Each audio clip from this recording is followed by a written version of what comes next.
Hello friends, मेरे YouTube channel में मैं आपका फिर से स्वागत करता हूं। तो आज हम कॉन्स्टिट्यूशन का आर्टिकल 14 इसके बारे में देखते हैं। तो आर्टिकल 14 जो है वो equality before law and equal protection of law इसके बारे में कहता है। तो इसमें जो डिफरेंस है और उसमें कौन सी चीज़ें आती है इसके बारे में आज हम डिस्कस करते हैं। तो शुरू करते हैं। Article 14 reads as follow. The state shall not deny to any person equality before law or the equal protection of law within the territory of India. तो इंडिया की जो टेरिटरी है उसमें जो इक्वल पर्सन को जो इक्वल लॉ है, जो इसमें पर्सन जो है वो बियॉन्ड लॉ नहीं है और बिलो लॉ भी नहीं है। तो इसमें लॉ जो है वो सुप्रीम है, सुप्रीमेसी ऑफ लॉ है।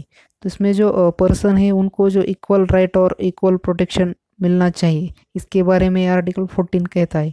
तो इसमें टू कंसेप्ट है आर्टिकल 14 में। तो इसमें फर्स्ट जो है वो इक्वालिटी बिफोर लॉ, ये आर्टिकल 14 सब क्लॉज 1 में आता है। तो ये कंसेप्ट जो है इंग्लैंड में इसको फर्स्ट टाइम डिस्कस किया था। और सेकंड जो है वो equal protection of law article 14 sub clause 2, ये अमेरिका में डिस्कस किया गया है। तो इसमें और एक कंसेप्ट है, the first principle of equality before law means all persons are equal before law, nobody is above law और बिलो लॉ। एवी डाइसी जो है वो इंग्लैंड के उन्होंने जो रूल ऑफ लॉ इसको डेवलप किया था। तो Dicey is rule of law is applicable in India, तो इसको हमारे इंडिया में अप्लाई कर दिया गया। तो इसमें कहा गया है कि कोई भी पर्सन लॉ के ऊपर भी नहीं है और लॉ के नीचे भी नहीं है। तो इक्वलिटी बिफोर लॉ, लॉ के लॉ से ये इक्वल है। तो किसी भी पर्सन को इनके राइट जो है वो उनको मिलने चाहिए। इसकी वजह से अगर कोई भेदभाव नहीं किया जा सकता। No rank status position and condition shall be considered. तो इसमें कोई भी कोई बड़ा है या कम है, कोई गरीब है या कोई अमीर है, ऐसा कोई भेदभाव नहीं किया जा सकता। All will be treated as equal. However, this is not absolute rule and there are few exception it is to which are as follow। तो कुछ इसमें एक्सेप्शन है जिनको एक्सक्लूड कर दिया गया है। इसमें फर्स्ट जो है वो प्रेसिडेंट, सेकंड गवर्नर, थर्ड जो है sovereign of foreign countries, then diplomat, ambassador and high commissioners, then जजेस and public officials and trade unions. तो ये कुछ है इनको एक्सक्लूड कर दिया गया है। तो नेक्स्ट फर्स्ट जो है वो इक्वलिटी बिफोर लॉ, ये निगेटिव अप्रोच डील करता है। तो इसमें प्रोहिबिट अनइक्वल ट्रीटमेंट को, जो अनइक्वल ट्रीटमेंट दी जाती है उसको प्रोहिबिट करता है। ये आर्टिकल 14 सब क्लॉज 1 जो इक्वलिटी बिफोर लॉ है। तो ये अप्रोच जो है इसका वो निगेटिव है। तो नेक्स्ट जो है equal protection of law article 14 sub clause 2, this concept is positive in content. तो ये पॉजिटिव अप्रोच दिखाता है इक्वल प्रोटेक्शन ऑफ लॉ। तो इसमें डिमांड जो है वो इक्वल ट्रीटमेंट की जाती है। तो आर्टिकल 14 सब क्लॉज 2 कहता है हर पर्सन को इक्वल ट्रीटमेंट मिलनी चाहिए। तो ये डील करता है इक्वल प्रोटेक्शन ऑफ लॉ का। तो which means like shall be treated alike और equal law for equal person. It denotes equality of the treatment in equal circumstances without distinction, race, religion, wealth, social status और political influence। तो कोई race, religion या wealth, कोई बड़ा है, कोई sex की वजह से, कोई रेस की या रिलीजन की वजह से किसी में कुछ भेदभाव नहीं किया जा सकता। कोई अमीर है, कोई गरीब है, कोई सोशल स्टेटस उसका अच्छा है, इसकी वजह से किसी के ट्रीटमेंट को कोई चेंजेस नहीं होना चाहिए। तो इक्वल ट्रीटमेंट मिलनी चाहिए बोथ आर। जो भी पर्सन है उनको एक ही नज़रिए से देखा जाना चाहिए। तो इनको ये प्रोटेक्ट करता है उनके इक्वल राइट को। तो ये जो फंडामेंटल राइट दिए गए हैं अपनी, तो इसमें हर पर्सन को, कोई भी पर्सन हो उसको इक्वल प्रोटेक्शन मिलना चाहिए। ये पॉजिटिव अप्रोच दिखाता है हमारा आर्टिकल 14 सब क्लॉज 2 का इक्वल प्रोटेक्शन ऑफ लॉ। तो इसमें because all persons are not equal by nature they need different treated.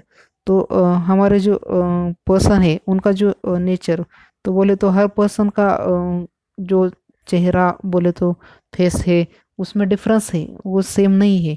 तो इसकी वजह से कोई पर्सन को इक्वल ट्रीट किया नहीं जा सकता। तो कुछ नेचर छोड़ के जो हमारे जो उनका ट्रीटमेंट मिलनी चाहिए वो तो इक्वल ही हमें देनी चाहिए, उनको प्रोटेक्ट इक्वल ही करना चाहिए। तो ये हमारा लॉ बोलता है। Therefore, legislature is entitled to make reasonable classification for purpose of legislation and treat all in one class and equal footing। तो इसमें कुछ टेस्ट जो दिए हैं, तो ये article 14 ensure equality among equal.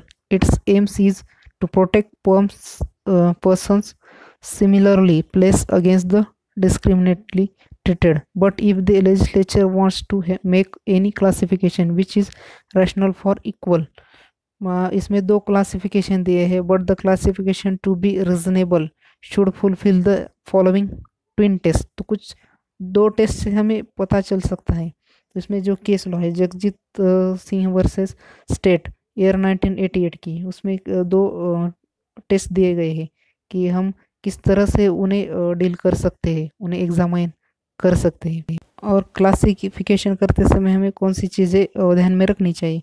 तो फर्स्ट जो है वो test, the classification should not be arbitrary artificial of evasive and oppressive. तो कोई भी पर्सन के जो क्लासिफिकेशन किया जाता है इक्वलिटी पे, तो उसमें आर्बिट्ररीनेस या आर्टिफिशियलनेस नहीं होना चाहिए। तो ये टेस्ट बताता है।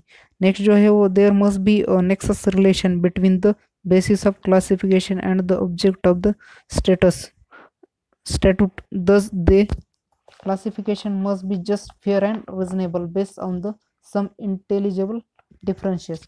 तो इंटेलिजिबल डिफरेंसेस की इस टेस्ट से हम पता चल सकता है हमें कि ये रिलेशन कौन से है, उसमें बेसिस क्या है, और ये पूरा जो टेस्ट होना चाहिए वो जस्ट, फेयर एंड रिजनेबल होना चाहिए। इसमें कोई अनइक्वल नहीं होना चाहिए। ये पॉजिटिव अप्रोच दिखाता है। तो इसमें दो तरह के टेस्ट से हमें हम क्लासिफिकेशन कर सकते हैं इक्वलिटी के लिए। Classification in favour of state, the term person in article 14 does not include state, therefore a classification which treat the state differently from the person may not be violate of the rule of equal protection of law। तो ये state की definition में आता है या नहीं, state में include होता है पर्सन टर्म, इसके बारे में कहा गया है। तो इसमें laws applicable to a single individual, इसमें केस लॉ है Chiranjit Lal Chaudhary versus union of India year 1951, supreme court 41। The constitutional validity of the ordinance and the act was challenged on various grounds. One of the grounds of challenge was that the enactment denied the company and its shareholder equally before the unequal protection of law and therefore violated Article 14. It was held that Article 14 was not violated even though the legislation and proceed against only one company and its shareholders। तो इसमें जो कहा गया है constitutional validity के ordinance के बारे में, तो ये आर्टिकल 14 का वायलेशन नहीं करता। तो नेक्स्ट तो और एक केस लॉ है Madhu Limaye versus Tihar jail 1975।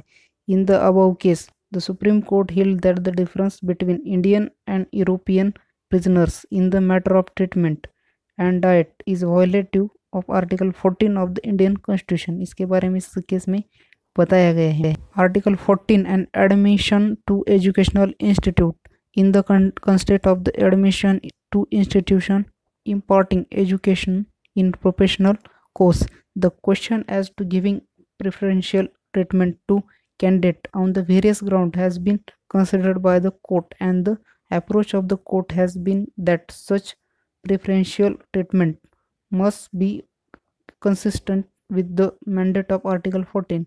It has been observed that the object of any such scheme of admission should be to the select the best and most meritorious students by the providing equal opportunity to all citizens in the country. Any departure from this rule must be justified on the touchstone of Article 14।